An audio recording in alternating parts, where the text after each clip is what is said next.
Доброго времени суток, дорогие зрители.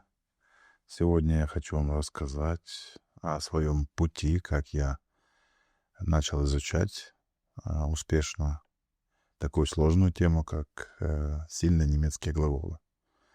Мои родственники, которые уже прошли путь этот первичный, когда нужно было получить навык языковой и начать общаться уже на немецком языке, советовали, объясняли мне, что немецкий язык очень логичный, его проще намного учить, чем многие другие. Но вот когда я уже всерьез занялся именно немецкими глаголами сильными, то увидел такую ситуацию, что они друг на друга, это формы одного слова, не похожи друг на друга. Например, глагол ziehen, а в прошедшем времени zog ist gezogen. Но это же не похоже вообще на...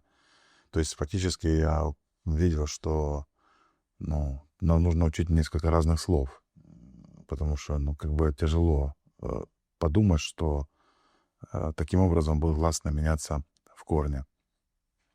И я увидел, что тут никакой системы нет.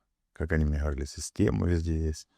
Вот, но в слабых глаголах там она усматривается, а здесь как бы ее я не видел.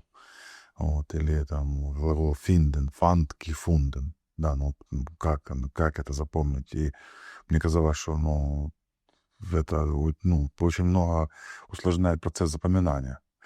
Но оказалось, что не все так печально. Есть ряды Аплаута, которые описаны были еще одним из братьев Гримм, да, те, которые сказки, мы знаем по сказкам их.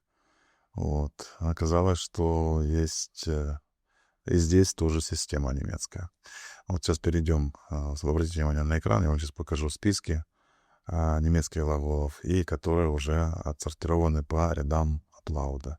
Такие семейные, я называю их группы, семьи, которые, если их глаголы эти по группам учить, то мозг сам запоминает, какое чередование, связывая подсознательно один глагол с другим. Реально работает, сам уже несколько групп как минимум изучил, но очень получается. Хорошо, поэтому хочу, чтобы кому-то, возможно, поможет, дам конкретные инструменты и поделюсь теми наработками, которые у меня есть. Уверен, что кому-то это поможет. Обратите, пожалуйста, внимание на то, что в данном списке глаголов много полезной информации. Это и языковой уровень, к которому относятся слова. Это также можно отметить и то, что отмечено в каких группах Аплаута, меняется корневая гласная и в настоящем времени в третьем лице. Это тоже нужно будет на это обращать внимание при запоминании. Теперь переходим к основному моменту этого видео. Это способы, которые нам помогут быстро освоить и запомнить информацию. Здесь есть 3 таких совета. Первое — это использование карточек Quizlet. Почему? Потому что есть браузерная версия, есть мобильная версия для iPhone и для Android. И наша задача нет необходимости покупать, оформлять подписку этого приложения, поскольку используется только та его часть, которая не является платной. Колоды каждой группе я могу вам дать. Начинаем мы с группы D1 для наглядности, и это будет и в карточках Quizlet, и в карточках Anki, для того, чтобы просто одна и та же группа была. Задача, которую мы делаем в Quizlet, это просто запомнить инфинитивную форму. Напоминаю, это форма, которая первая, которую мы видим в словаре. Самую первую. Запоминаем только одно значение, самое распространенное, и которое обязательно пересекается с карточками Anki. И примеры будут в карточках Anki как раз, которые являются основными.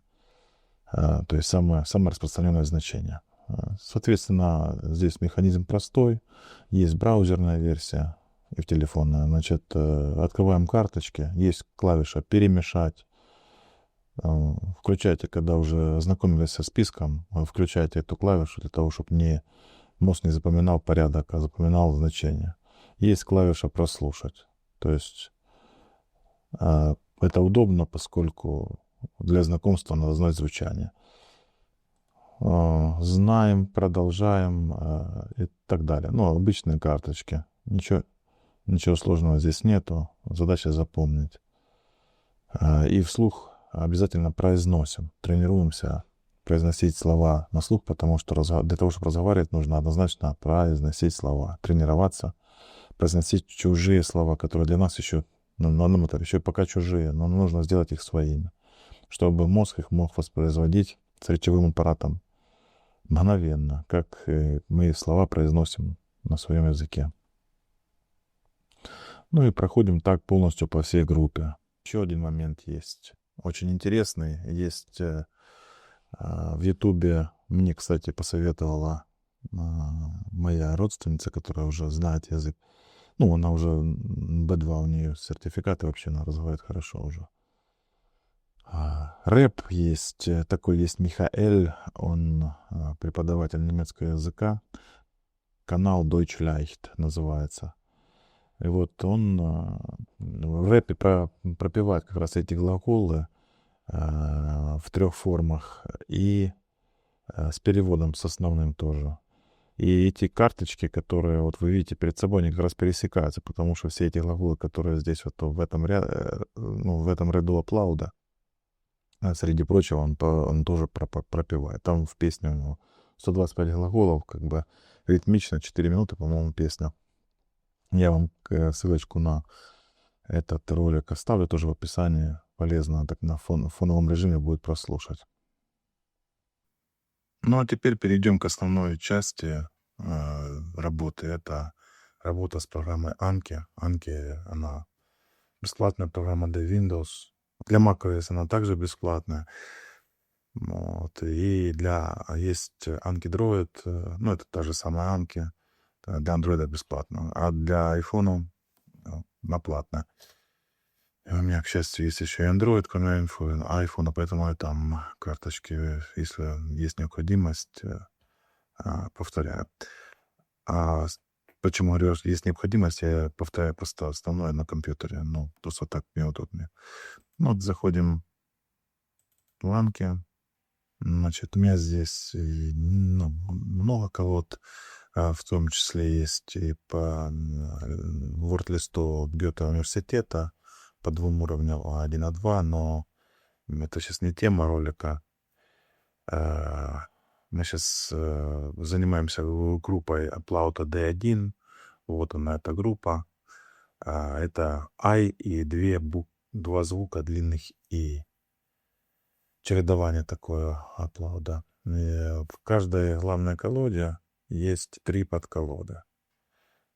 Структура такая, потому что в каждой карточке есть 3 ряда, которые можно проверить. Но суть в том, что я сейчас это просто покажу, чтобы вы это понимали, да и все.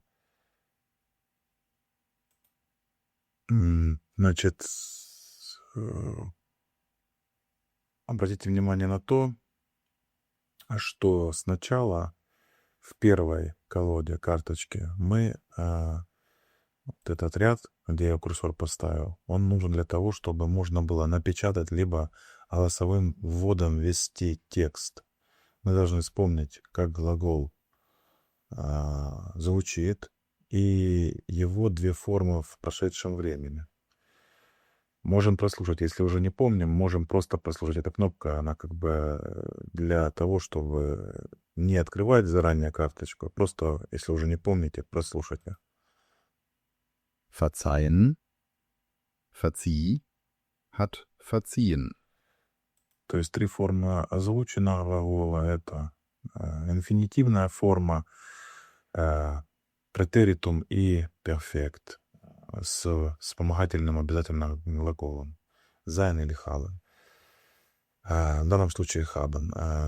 И вот в этой строке мы должны впечатать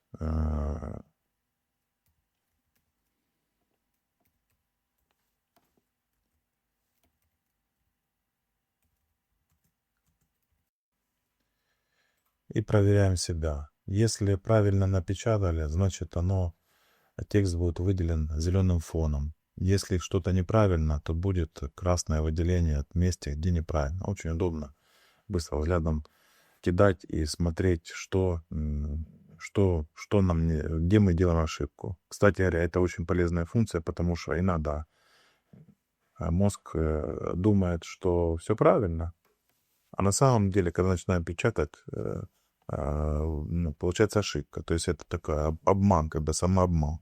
Вроде бы знакомое слово, ты думаешь, ну хорошо, все, я его знаю. А на самом деле это не так. Даже голосовым вводом, когда вводишь, то же самое. Бывает, что раз и неправильно, хотя был уверен, что правильно. Что здесь в этой карточке есть? Видите, что в принципе вся необходимая информация, которая нужна для запоминания глагола, есть. Все формы глагола есть. Есть инфинитивная форма, кроме тех, что я уже назвал.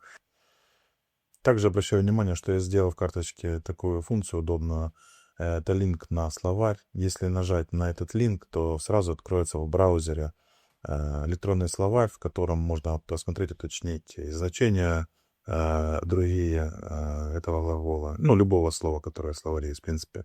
Любая карточка ведет на словарь и сразу открывает это слово целевое. Вот видите, Ферцин открылся. Мы смотрим, какой уровень там, какие его значения, его, значит, дополнительные. Смотрим, какие есть контекст. Спряжение здесь сразу же можно посмотреть. Вспомнить просклонять в разных временах. Вот это удобно. Одним кликом это делается. И смотрим. Здесь также есть особенности этого глагола, как он реагирует на те или иные слова в предложении. Также каждому глаголу есть 4 примера. Всегда они в одном и том же порядке идут. Это третье лицо настоящего времени, третье лицо единственное число, естественно. Прошедшее время, претеритум, это та, которая считается литературная книжная версия, да, та, которая в речи обычно не используется, но мы должны этот глагол узнавать в этой форме. Вот. К каждому примеру у нас открывается также транскрипция. К любому примеру, к любому слову это есть. Я привык это с английского языка. В немецком более понятное произношение, то есть более понятно привязано на произношение к написанию, да, но все равно, чтобы не путаться, я просматриваю, как должно звучать. Эти примеры специально можно закрыть, чтобы они не мешали. А сами примеры не только не мешали, а и тогда, когда мы открыли карточку, мы пытаемся произнести вслух эти примеры. То есть вспомнить, как они звучат, и сказать, и, соответственно... Den großen Erfolg verzeiht man alles. Verzieh ihr ihren Fehler. И копируем, потому что озвучка хорошая. Максимально копируем произношение и стараемся с каждым разом улучшать это произношение. То есть суть в чем? Вспомнили перевод, сказали вслух, вспомнили перевод второго предложения, сказали вслух. Возможность, значит, есть открыть, посмотреть. Если вы не вспомнили, то, значит, закрыли и попытались все равно там через 20 секунд еще раз повторить, добиться того, чтобы сказать точно, как оно звучит. Сначала кажется тяжеловато, но потом привыкаешь к этому, и это хорошо, начинаешь быстро реагировать и вспоминать, как оно звучит. Это контекст, как раз то, что нужно сейчас. Это как глагол влияет на слова в предложении. Сейчас у меня нет задачи разбирать предложения грамматические. Есть задача просто показать вам, как работают карточки.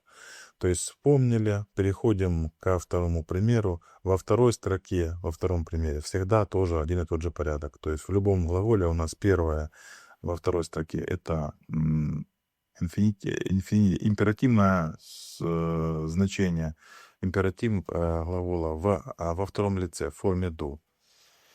Для чего? Для того, что тоже правила преподаватели утверждают и правильно говорят, что вот эта форма, она тоже меняется. То есть окончание нужно запомнить. Тут «е» бывает не добавляется. Вот. То есть говорят, что не нужно ссылаться. Те, кто учил язык, говорят, что не нужно ссылаться на правила, а просто нужно сильные глаголы просто запомнить. Для этого и вот это предложение, оно всегда идет во втором лице единственного числа. Соответственно, Verzeih mir, bitte.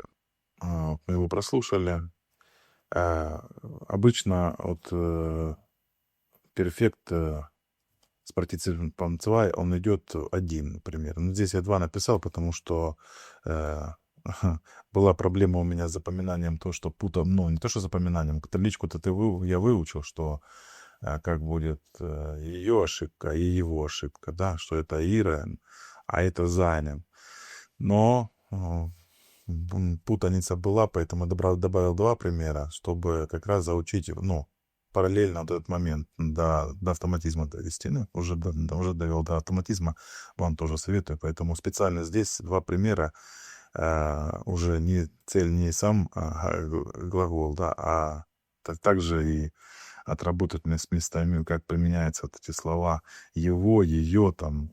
Для меня это было чуть-чуть, ну, непривычно. И все нарабатывается с опытом. То есть это просто навык. То есть оно должно всплывать, не думать, как оно звучит. Ну, без мысли. Просто раз, оно должно, ну, само, как мы говорим, ее. Ну, мы же не думаем там, как это сказать. Или его. Все на своем родном языке. Так точно должно и на немецком. Без того. А как там в табличке, как там оно должно быть, этого не должно быть. Это должно быть все до автоматизма. Sie hat ihm seinen Fehler verziehen. Соответственно, все примеры, они всегда озвучены. И, опять же, повторяю, есть транскрипция. Не лениться, нужно смотреть тоже транскрипцию и максимально качественно стараться повторять. Вот, и доводить это до автоматизма. Ну, в принципе, во второй колоде то же самое, та же самая карточка. Просто вот эта строка для проверки, она уже смещается с самого глагола на первую строку, да, там, где два примера первых. Вот. И вводить тут надо же текст предложений. Вот текст двух предложений. Если не помним, то сначала Er прослушали. treibt regelmäßig Sport. Er trieb jeden Tag Sport. Да. И, значит, напечатали, либо голосовым вводом ввели. И себя проверили, то есть правильно вы это сделали или нет. Нужно добиваться того, чтобы эти клавиши просто аварийные. То есть это вот я сделал так, я никогда ими не пользуюсь, но вывел себе, чтобы не переворачивать карточку, а просто сразу мог прослушать и хотя бы уже со слуха напечатать, как оно должно звучать. Чисто как диктант в школе, да.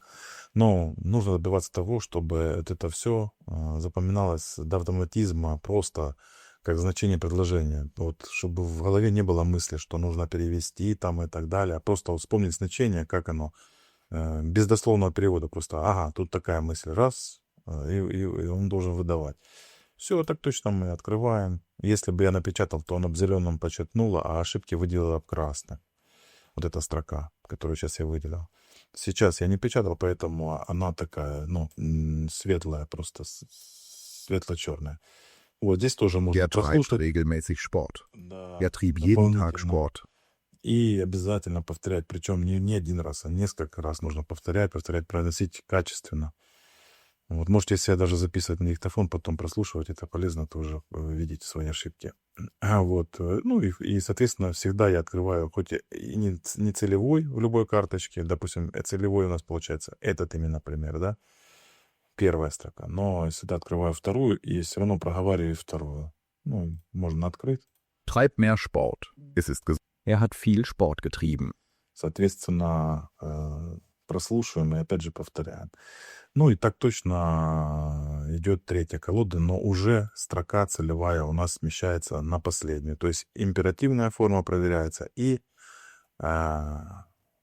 префект с партиципом «zwei» и со вспомогательным глаголом. То есть вот нужно написать уже предложение вот этих, что я сказал. Treib nicht so stark. Так, Sie hat den Käse fein gerieben. Соответственно, напечатали, открыли, посмотрели себя, проверили. Это просто проговорили. Ну, второй пример, просто проговорили, опять же вспомнили. Внизу 4 клавиши. Они, вот это сейчас дни написаны, но тут карточка, она сама считает. Тут искусственный интеллект подключен к этим Анке, и она считает от нажатия вот этих клавиш зависит, когда в следующий раз вы ее увидите. То есть вот в начале там 15 минут может быть, ну, то есть там система интервальных повторений, она не является сейчас целью рассказать о ней, сейчас целью карточки показать. Но суть в чем? Карточка, вернее, Анки, программа, она подбирает такой интервал, чтобы вы еще не забыли, не успели забыть, но при этом повторили, и потом этот срок отсрачивается. То есть, там, допустим, сначала через день, а потом через 3 дня, а потом через 7, но это все не точно, это, я говорю, примерно. Ну, 4 клавиши обычно хорошо я жму, а вот легко я практически никогда не жму, я обычно жму хорошо, если только я все это правильно ввел и правильно сказал. Вводить, что я вводить, это контроль. Это хорошо. Плюс я еще ввожу потому, что я 10-пальцевым набором владею. И для меня что писать, что вводить текст, оно, в принципе, одно и то же, потому что механически пальцы у меня знают, где клавиши, и как бы, мне одинаково запоминаю. Ну, полезно еще прописывать эти слова, потому что задействуется другой вид памяти, и ну, часто такое бывает, когда иностранный язык учишь, вот это пишешь слово, и просто берешь ручку и можешь написать слово, то есть начать писать его, и таким образом мозг вспоминает, как оно звучит. Здесь точно так у меня работает. Кто-то не владеет 10 пальцами, все равно это как полезная функция. Почему? Потому что это контроль, чтобы мозг не обманывал, и чтобы точно знать, как оно пишется слово. Потому что на экзаменах нужно будет, ну и в жизни тем более нужно будет, потому что вообще, чтобы правильно сказать, нужно как минимум узнать, как оно пишется, потому что как оно звучит тоже. Ну, откуда мы будем знать, если не знаешь, как писать. Вот такие колоды по рядам клауда. Вы видите, что тут их уже много, этих рядов. Я начал с больших групп. Видели, что в таблице, которую я показывал, есть маленькие группки, но те будут они как в конце, на закуску, уже в самом конце мы их будем учить. Ну, или, вернее, я буду их учить. А этот ролик записываю, так поделиться просто тем, может быть, кому-то будет полезно послушать, какой подход использовали мои родные, когда учили, и как бы я сейчас пользуюсь уже их наработками. Ну, и вам показываю, потому что мне не жалко. Это все я могу бесплатно вам дать. Если кому нужны колоды, пожалуйста, в Анке. Позже выложу по другим группам. Может быть, даже если будет желание у меня, то, значит, расскажу грамматические моменты по предложениям, по управлению глаголов и так далее. Потому что это тоже момент, который я изучаю и стараюсь запомнить. А когда ты другому рассказываешь, то, соответственно, лучше знаешь. Сами знаете, когда мы в школе сдавали экзамены, то запоминается именно тот билет, который ты рассказывал. Вот среди всех, которые ты знал, именно тот билет, который ты достал и рассказал, он помнится потом очень, очень долго. Поэтому тут я тоже такую пользу для себя имею, когда рассказываю о том, что я сделал. А для вас, если кому интересно, пишите в комментариях, я найду способ передать вам колоду, выложу куда-то. Разберусь, если будет такая потребность у вас, пишите. По поводу, напоминаю, значит, по поводу колоды Quizlet, я его сразу в описании дам ссылочку, берите, вы там скопируете себе, и это уже будет ваша колода, то есть она ко мне никак не привязана. Ссылочку на Deutsch Leicht, там где рэп, тоже дам, чтобы вы не искали, хотя можно просто забить в поиске Ютуба немецкие глаголы, по-моему, рэп, оно выдает поиск. Я дам ссылочку, заходите, смотрите. В фоновом режиме. Да, еще на канале я выложил, тоже в том числе и для себя. Выложил на этом канале, как бы у меня на моем личном, там для меня, я прослушиваю, когда еду в машине, у меня есть плейлист, и там вот эти глаголы, они просто озвучены на немецком языке, просто без перевода, без ничего, потому что они для меня уже знакомые, как бы в фоновом режиме я услышал от одного из полиглотов, который там сейчас популярный в Ютубе, он говорит о том, что эти предложения, которые Вот мы учим. Их надо бесконечно прослушивать. Именно не незнакомый контекст, а именно знакомый. Привыкать к ритму, хорошо знать, пытаться быстро различать, узнавать и так далее. То есть это способ тоже повторения. Я включаю просто, и оно мне там по кругу прокручивает эти глаголы вместе с примерами. Поэтому тоже оставлю ссылочку на этот ролик. Он пока там один, но я в ближайшее время выкину, выложу и другие группы для того, чтобы люди пользовались. Вот, надеюсь, что хотя бы одному человеку я помогу, это уже будет результат. Вот, чем-то, своими советами, и кому-то будет легче. Но мне тоже было сложнее, если бы не было у меня людей, которые близкие, которые уже прошли этот путь, и каждый из них так или иначе помогал, потому что советовал. Кто-то посоветовал рэп, кто-то посоветовал карточки Анки, которые я тоже не знал, но разобрался. Да, кстати говоря, программа, хоть и говорят, что она сложная, на самом деле, ну, для меня она не сложная. Вот. А если просто брать колоды чужие, то вообще не сложно. То есть тут просто импортируешь колоды, пользуешься просто и все. Вот, поэтому, возможно, когда-нибудь расскажу еще о том, как эти карточки делаются, как их улучшать, там, какие... Вот вообще безгранично возможности у этой Янки. Еще раз напоминаю, что колоды нужны, пишите в комментариях. Анки имеется в виду. Колоды Quizlet, эту ссылочку на эту колоду, которая была в видео, я оставляю в описании в первом комментарии закрепленном. И есть ролик на моем канале, он там пока еще один. Это же группа глаголов, просто озвучена. Там, где просто проигрывается подряд все глаголы с примерами. Вот, на немецком языке без перевода. Это чисто для фонового прослушивания, для повторения в фоновом режиме. При любых бытовых там своих задачах выполнения. Просто фоном включайте, послушайте, это полезно. На этот совет давал реально хороший полиглот. Популярный сейчас он очень. На этом прощаюсь и до следующих встреч.